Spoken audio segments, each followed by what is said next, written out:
This is your first lesson of your home learning. So I'm Miss Symington, I've got Mrs Hall and Mrs Page in this room with me. And how your lessons are going to work are, we're going to spend sort of 10 minutes introducing something for you, and then you can spend the rest of that time going away and working on it. There'll be times in this video where you need to pause and do some tasks, and then return to the video, and you can do that you're entirely on your own pace. So what we're going to be focusing on is a big piece of creative writing. So every lesson you have this week in English, we'll be working on a piece of creative writing. So for this lesson today, you'll need a pen, some lined paper, access to a dictionary or thesaurus. It can be on your phone, preferably, okay, so you can quickly use your phone for help, and you'll need to use your imagination because we're going to be doing something creative. So what I want to start with today is looking at synonyms. So the whole focus of this lesson today is about your vocabulary, how you can upgrade your vocab, how you can use ambitious words, how you can use varied words as opposed to just using the same old words. So what I'm going to ask you to do is spend 2 minutes on each of these words to come up with synonyms. So synonyms are words with a similar meaning for these really quite common words that we use in English. So I would say that you spend about 2 minutes really on each word, okay? And this might be a good space to pause the video once I finish speaking and have a go at this activity. So, Mrs Page, can you give me a synonym for big? Huge. Miss Hall, can you give me a synonym for beautiful? Fascinating. Fascinating, okay. Scared, you might have terror, petrified. So if you want to pause your video now, you can do. Spend 2 minutes on each word. Use your phone if you want to for a thesaurus. Try and generate a bank of ambitious vocabulary for these words. Good luck. Okay, so what we're going to move on to, so you should have done your synonyms by now, so we're going to move on to the task in hand. So what you're going to be working on this week is this image here. Okay, so this is going to be your piece of creative writing, your inspiration for the piece of writing you're going to produce. Now this is from an English language exam paper, okay, and the question that goes along with this is write a story about a magical world suggested by this picture. Okay, so in an English language exam you're given the picture and then you're going to use that as a bit of a springboard that's going to bounce some ideas from your brain, okay, into a piece of creative writing. It does not mean that you need to just say, I can see a girl and she's holding a snow globe. It needs to be more creative by that. I'm going to do a bit more work on that in a minute.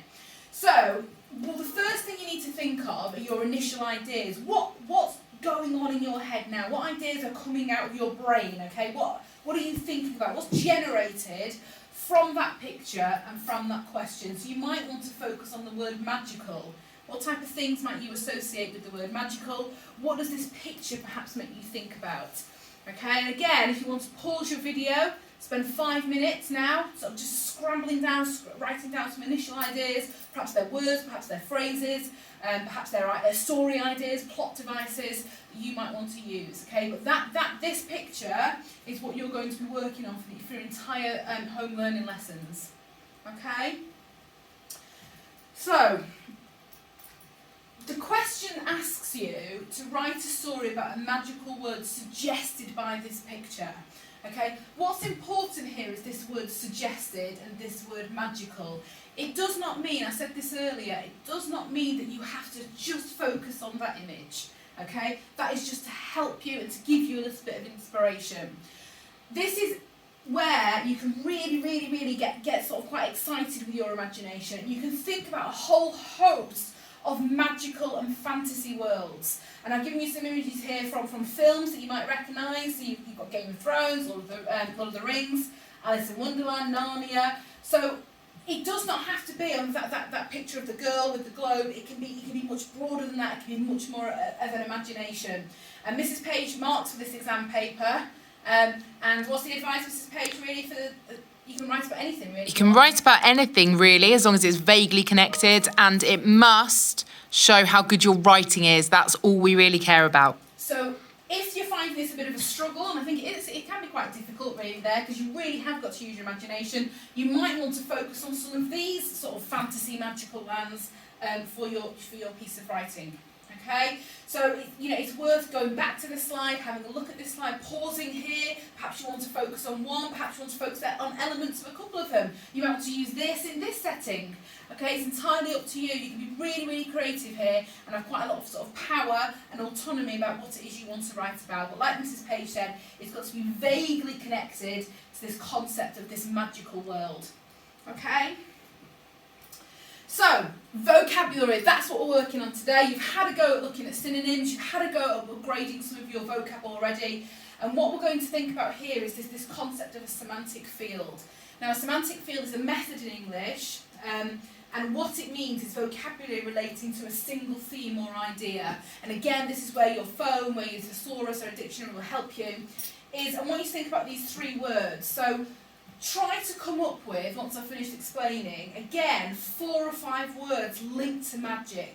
Okay, what words can you come up with that are linked to magic? And use that thesaurus on your phone. Use your phone as a tool to help you with this. Words linked to fantasy and words linked to wonder. Okay, and you can try and use as many of those words as you can in your piece of writing. So again, if you want to pause your video, spend 5-10 minutes on this. Okay, so you're looking for words linked to a similar theme of magic and fantasy and wonder, and these are words that you can use in your big description. Okay? Right, final thing then for today, because it really is about you going away and thinking about your vocab and your planning and your ideas for this task, is it's really important to understand in creative writing, this is why I'm working on vocab, the idea of showing and not telling. Your work is not going to be ambitious, it's not going to be varied enough if you are just saying things like, the snow fell to the ground, I was scared, I was on my own. You've got to be much more ambitious with it. So part of your task today, at the end of this video, is to go away and have a go at practicing this concept of show, not tell. And it really is about working on description. And later on this week, you're going to have more lessons from myself, from Mrs. Page and Mrs. Hall, about how you can really work on these skills of showing, not telling. But today, it's about starting off, starting to engage your brains into what you have to do for your creative writing.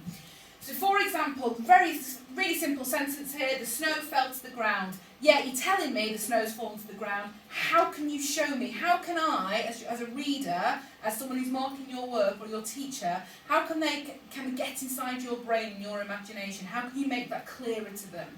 So what I've done is I've changed the sentence, okay, the meaning is still the same, but look at the level of detail.